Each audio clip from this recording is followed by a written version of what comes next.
ప్రకృతి మనకు ప్రసాదిస్తున్నటువంటి ఆరోగ్యకరమైనటువంటి ఫ్రూట్స్‌లో రేగిపళ్ళు ప్రధాన పాత్ర వహిస్తాయి.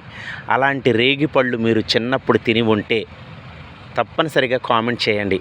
రేగిపళ్ళు ఇప్పుడు కూడా ప్రెజెంట్ సిట్యుయేషన్‌లో కూడా మీరు తింటూ ఉంటే, ప్రత్యక్షంగా చెట్టు నుంచి కోసుకొని మీరు తింటుంటే తప్పనిసరిగా కామెంట్ చేయండి ఫ్రెండ్స్. ఎందుకంటే చిన్నప్పుడు అందరూ ఆ చేలల్లోకెళ్ళి ఆ రేగి చెట్ల దగ్గర ఉన్నటువంటి రేగిపళ్ళు కోసుకొని తినటం అనేది ఎంత ఆనందదాయకంగా ఉంటదంటే, ఆ రోజులు మర్చిపోలేనటువంటి గొప్ప అనుభూతులను మిగిల్చాయి మనకి.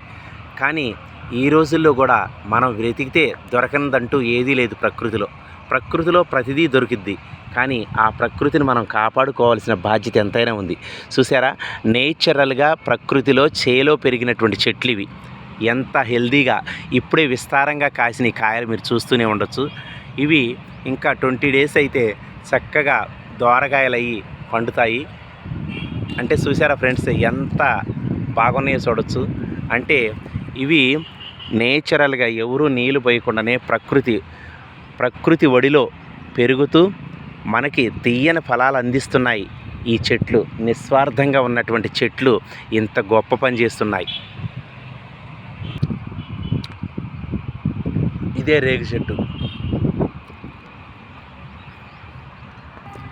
అందుకే చెట్టుని అమ్మతో పోలుస్తారు. ఎందుకంటే నీడనిస్తుంది, తినటానికి ఫలాలు ఇస్తుంది, మనం శ్వాసించడానికి ప్రాణవాయువునిస్తుంది.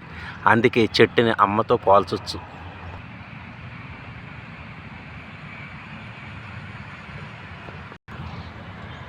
ఈ చెట్టుకి మనం పెంచడానికి ఎటువంటి ప్రత్యేకమైనటువంటి జాగ్రత్తలు తీసుకోవాల్సిన పని లేదు. స్వేచ్ఛగా వీటిని పెరగనిస్తే చాలు, అవి తినడానికి ఫలాలు ఇస్తాయి మనకి. ఇవన్నీ పండితే ఎంత బాగుంటాయంటే పక్షులు తినటానికి కానీ, మనుషులు తినటానికి కానీ ఇవి మనకి ఉపయోగపడేటటువంటి చెట్లు ఇవి. చెట్టు వల్ల అనేక రకాల ఉపయోగాలు ఉన్నాయి ఫ్రెండ్స్.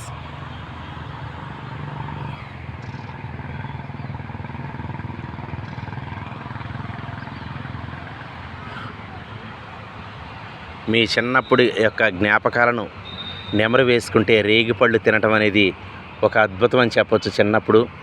కానీ ఇప్పుడు ప్రత్యక్షంగా ఈ రేగి చెట్టు చూస్తుంటే నాకు చాలా ఆనందం అనిపిస్తుంది.